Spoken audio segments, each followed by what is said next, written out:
All right, nerds, kicking things off, we've got some music to get through. First, in the teaser intro for the section, we have a very large name in the history of music is making a very interesting return with a festival that we've got to talk about, and there's quite the lineup behind this. Also, one of the more noteworthy anniversary tours, because we have a number of those this year, but one of the more noteworthy ones is getting cut short, and so we've got to kind of parse through some of those details. And then for those of you who are really into the black metal with a theme, we have an update on a very long time in the works record from one of the biggest names in the genre, kind of the godfather of the genre in a lot of ways. Dropping some information about a new album, and it is exactly what you're thinking it's going to be. We have that, and honestly, music is the biggest section this week, so we're going to spend a lot of time here. Let's go.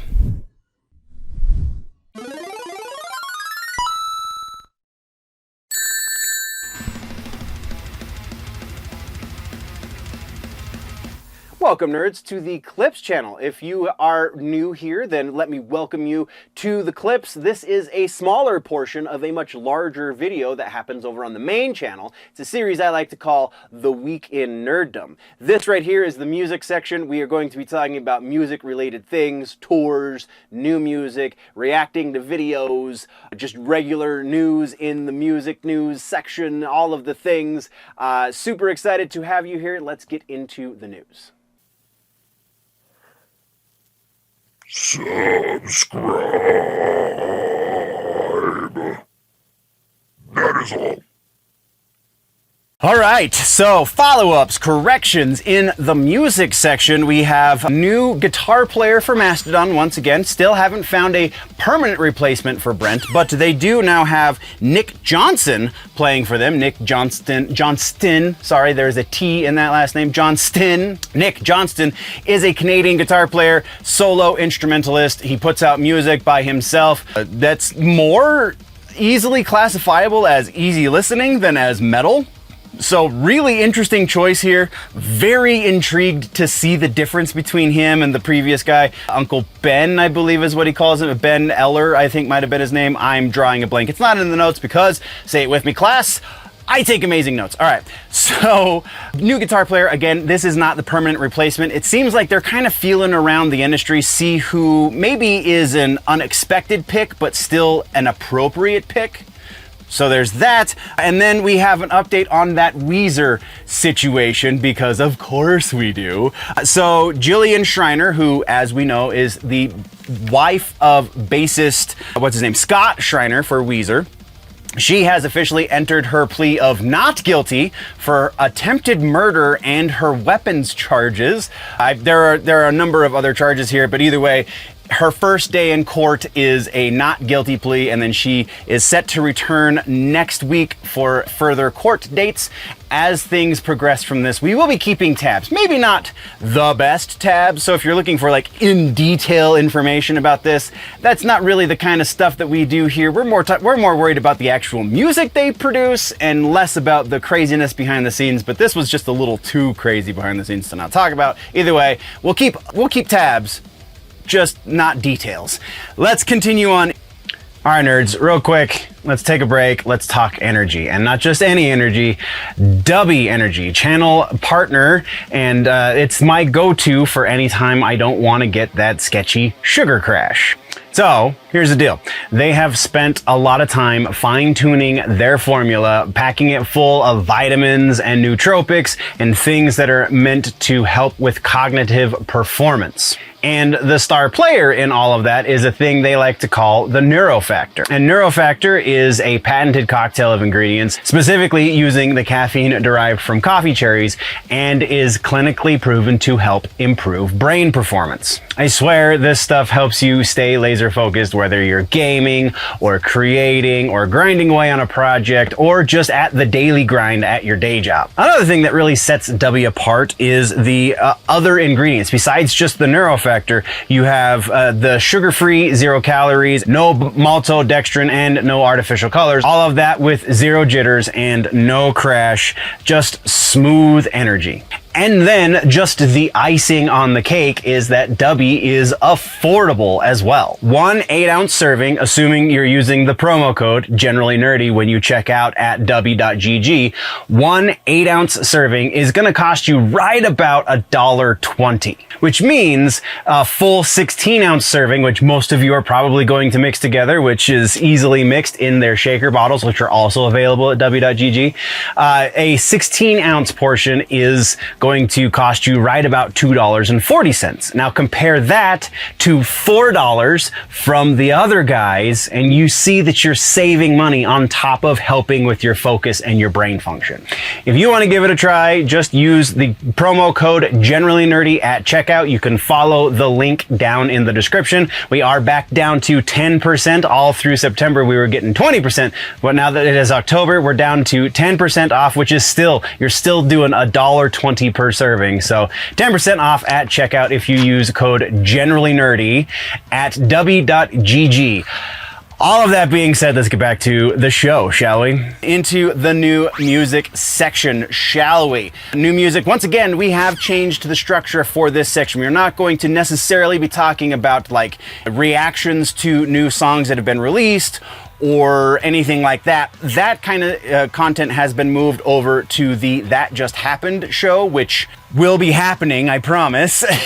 But there has been announcements, there's been updates and things around some new music that we are very eagerly anticipating. So we're gonna talk about that. First on the list is the one that I've been teasing in the intros, and that is King freaking Diamond. We finally have an album update for King Diamond. We got our first single from the new record a couple of months ago. There is now an album title for said record. It is St. Lucifer's Hospital 1920. The new music is still actively being worked on. We will get a new single from the record before the end of the year. He was rather non-specific about when that will happen, but the actual album is on track, according to Mr. Diamond himself, is on track to be released in 2026. So we have a rough window for release. We have a rough window for the next single. We'll keep tabs. Let's move on. Next up is, oh good lord, Attack Attack. The Crabcore Kings are making a return. First new record in 13 years. It is called Attack Attack 2. They have dropped 2 singles at the same time from this new record. The first single being called Dance, the second single being called Chainless. On the Dance single, they feature the vocals of none other than Mr. Will Ramos from Lorna Shore, and that's crazy. We'll talk a little bit more in detail in the That Just Happened episode, because I did listen to this track. Never been much for Attack Attack. Tune into That Just Happened to see the actual breakdown of what the hell I think about it. But that's where we're at with that. Oh, the release date on this, sorry, is August 8th, and they'll be doing it through Oxide Records. Next up on the list for new music, we have Avatar giving us an update for their next record. Johannes has said the new record will be out this year, so we've got a rough timetable there. We also now do know that they're going to be stretching their legs of sorts. I think the exact quote from Johannes is they're trying to evolve their sound, and the last time we got vocabulary like that from them, they were talking, or they gave us the Avatar Country record, and not really their best record. It was different. It was still good. I still enjoyed it, but it's not the strongest of all their records as far as the rest of their catalog goes. So I'm a little trepidatious about this one, but he did also go on to say in the interview where he's talking about this that they're going to be still doing the heavy stuff, just evolving the heavy stuff, as it were. And that's what we got there. Next up, we have Blackbraid, and this one, there's a little bit of a preface that I need to put up here. This information has been out for a little while. We should have talked about this in the second supplemental episode during the supplemental episode times, but for whatever reason, it didn't go into the notes for that. It didn't go into the notes for the third supplemental episode. It barely made it into the notes for this, and then went, oh yeah, Blackbraid's releasing a new record.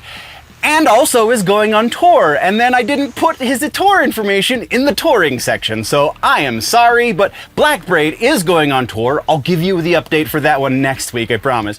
But the new record obviously is called Blackbraid 3 because that's the naming scheme he's decided to go with, at least for now.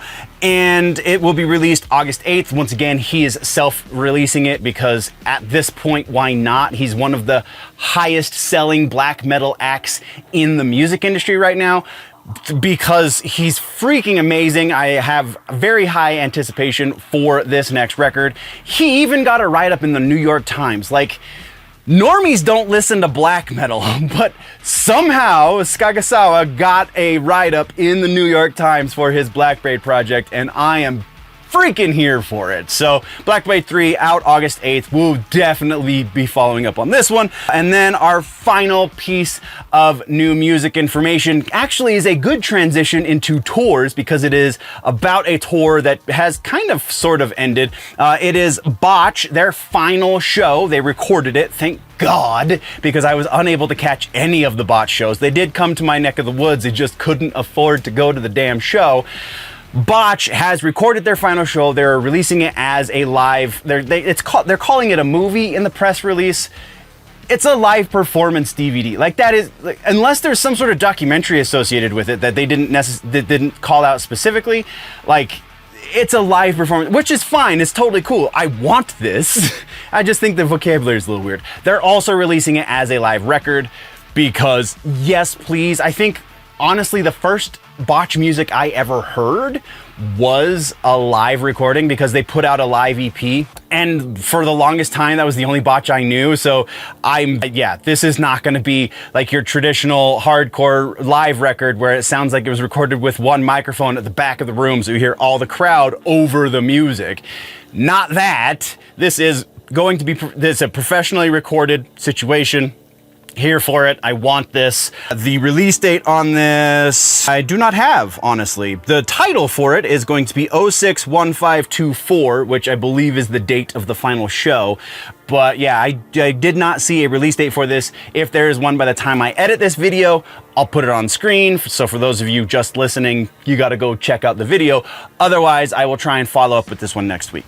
That, though, is, like I said, what we have for all of the new music. Let's talk now about tours and festivals. And we've got some interesting stuff to talk about. First, though, saying this one's not as interesting, which is fair point, is released the tour dates for the continuation of their Painful Statements tour. They're calling it Painful Statements Tour Part 2 because it makes sense. This is the 20th anniversary of their record To The Pain. It is the 25th anniversary of their record Statement. So those two records were released 5 years apart. They're celebrating both of them, hence Painful Statements. Support on this tour is coming from Upon a Burning Body and Autumn Kings. So that's going to be a fun show. Like Nonpoint, for as much as I am kind of bleh on them, like they're very entertaining to watch. They put on a hell of a show. They're just not exactly my cup of tea in a few ways. So it is what it is. But Upon a Burning Body, yes, those dudes are really, really damn good and also put on a very good show.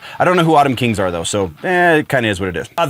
This leg of the tour starts August 8th in Harrisburg, Pennsylvania, runs through August 30th in Hobart, Indiana. They're going all over the place, so go check out the link in the description if you want tickets. Next on tours is the Melvins. The Melvins are calling this tour Stop Your Whining Tour. They're featuring support from Red Cross. Tour starts September 9th in Flagstaff, Arizona, runs through October 21st in Tucson, Arizona. They're not staying in Arizona though, even though it starts and ends there. They're going all over the country. There are a lot of damn dates on this tour. Link in the description if you want tickets, and you really, really should, because the Melvins, wow, brain fart. Melvins put on one of the best shows of metal adjacent music. It's not really metal. Buzz doesn't really like genres necessarily, as you would know if you listen to their music. But yeah, they're whole North American trek. It's huge. Go check it out. And then possibly the biggest announcement in this week's tours and festivals is CBGB Fest. That's right, CBGB's is rising from the grave and putting on a festival. It's in honor of the memory of CBGB's. It's not going to be where CBGB's was necessarily. It is going to be in Brooklyn, so the city where CBGB's existed. It is September 27th. It is going to feature giant names in the music industry, especially as it pertains to punk rock music. Iggy Pop, Jack White, Sex Pistols, The Damned, The Melvins, Gorilla freaking Biscuits, Crow freaking Mags. We have tons more on this list. You can follow the link in the description if you want to see the entire set, or the list of bands playing, the whole package.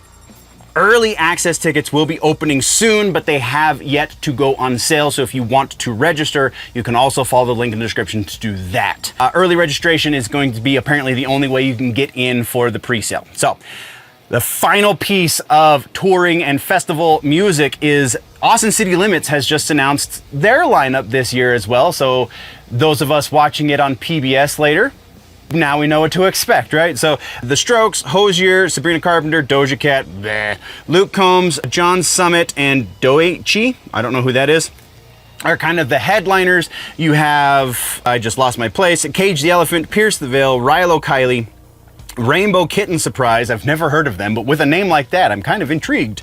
Modest Mouse, Wet Leg, Fantagram, Bill Murray, which, if you've never listened to Bill Murray, you should definitely check them out. Not spelled like the actor, it's a different spelling, check the description. And more, also on board for this. It is going to be huge as well. It's pretty huge every year that Austin City Limits happens, but that is what it is. It is going to be October 3rd through 5th, and then October 10th through 13th. So 2 different weekends, 1 week apart. It is going to be in Zilker Park in Austin, Texas. Once again, link in the description if you want to get tickets, because you're going to be in Texas at approximately that time. I am going to be seeing Mudvayne at approximately that time, so I'm not going to be able to make it to Austin City Limits. Anyway, that is what we have for tours and festivals. Let's talk about some regular-ass news here for a moment. First on the regular-ass news, we have Henry Rollins. For those of you who don't know who that is, you're a little too young, but Henry Rollins, I know I said with the G, it's an in-joke. If you don't get it, it's okay. He is alternative punk rock icon. Henry Rollins he was the lead singer for Black Flag. He then started Rollins Band and then completely quit making music and has just been doing these spoken word tours forever. But all throughout that time, he has been collecting memorabilia from his friends who were in iconic punk rock bands from the 70s and 80s, all the way up through very, very recently. He's just a big music nerd. In the most antisocial way, he would rather go out and buy vinyl than go out and hang out with people. And I can't necessarily fault him for that, but he's had all of this music memorabilia just hanging out in his house or in his office, because he also runs a music publishing company and a book publishing company, which is how he publishes his books. And then he finds like obscure pressings or obscure recordings and presses them to vinyl, and that's what he puts through his music publishing company. But he's taking all of this amazing memorabilia that's just sitting in his house or in his office or places where only he goes, and is starting a museum. He is starting a music museum. He's got the initial steps going forward. According to what he said, he's not going to use those words exactly of I want to start a museum, because he's the kind of guy that I'm not going to tell you I'm doing a thing. I'm just going to show you I did the thing. So that's kind of where that's at. But yeah, Henry Rollins Music Museum. That sounds freaking awesome. We've spent a little bit too much time on this. Let's move on to our final piece of regular ass news, and that is the Trivium versus Bullet for My Valentine situation. I guess technically this could have gone in tours and festivals, but it's a little bit bigger than that. So, the TLDR of this situation is Trivium and Bullet for My Valentine have been on tour for some time. They did a European tour, I believe it was last year, together. This year they started a new tour. It's the Poisoned Ascendancy tour. It is an anniversary of their 2 records that I can't remember. Ascendancy was the Trivium record, and then I don't remember what the Bullet for My Valentine record was. But either way, they did the Poison Ascendancy tour. That started as a North American tour. That North American tour is ending soon or has just ended sometime in the last couple of days, somewhere in that neighborhood of things. And they were supposed to continue throughout the world effectively, throughout Europe again, and then through, like, I don't remember exactly the way they were going, but it was going to be a world tour, right? It was made known approximately almost a week ago, I guess, maybe a little over a week ago now, since we're late on this week's episode, but it was made known that actually Bullet for My Valentine is going to be pulling out of the situation. They're going to be no longer continuing with the tour for reasons that were not made public immediately. So that was honestly not made public at all until Paolo, the bass player from Trivium, went to the social medias of Trivium and started kind of airing the dirty laundry. Like, this is a farewell, this is the end of the tour. Not necessarily talking too much trash about the situation, but definitely not speaking well of the situation. Definitely not, like, giving people hope for the future between these two bands. Made it seem like there was a little bit of beef. We have since found out from Matt Hafey, who is the vocalist and lead guitar player, excuse me, for Trivium, that actually there is no beef between these bands. Trivium had started the process of the rest of the world tour under the assumption that Bullet for My Valentine would be joining them, because that was apparently in talks, but nobody ever signed paperwork exclusively saying that this was happening. So Trivium got things rolling, and then Bullet for My Valentine said, actually, no, we are going to be continuing work on a new record. So they're going into the writing process, and Trivium is going to continue touring. Now, that's not exactly a one-for-one, because it's not the tour that they were working on continuing with the Poison Descendancy tour dates. So anything that was rumored or maybe early announced as far as European tour dates or anything outside of the US is not happening. They are going to be touring the US again instead of going to Europe at this time, but Matt has said that they will be doing another world tour soon. They just don't have dates or anything like that for us. So, or any supporting acts or anything like that. They don't have any supporting acts for the new US tour that they're about to start, considering all of this stuff has fallen apart. Hafey has also said that there is no beef between the bands. They are still very much friends. He and the vocalist, guitar player from Bullet for My Valentine are still homies. They actually did some big press thing together just like yesterday as I'm recording this. Might have been 2 days ago, actually, now that I think about it. Either way, they're still homies. They're still doing the thing. So that is the situation as it were. Anyone who's telling you that there's beef between these two bands has not been fully paying attention, because we know now that that's not the case. But there we go.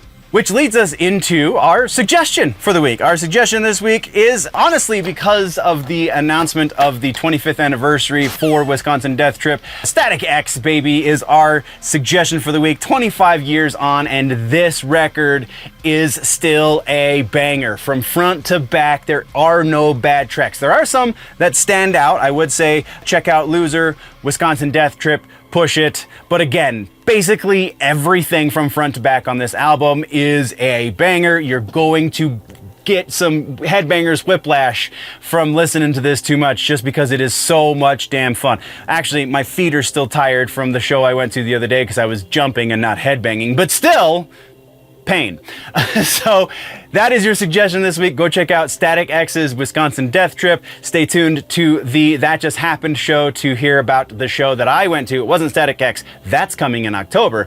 But we'll see you in the next one. Let's keep rolling, shall we? Thank you very much, nerds, for tuning in. If you want to level up your nerdy, geeky, pop culture knowledge, then don't forget to subscribe and do all of the things. Go check out the main channel, Generally Nerdy, for the larger portion. Again, you get all of the sections into one convenient video over on Generally Nerdy. The name of the show is The Week in Nerddom. Thank you for checking out this clip. We will see you next time. Before we go, though, always remember that if it's generally nerdy, probably here.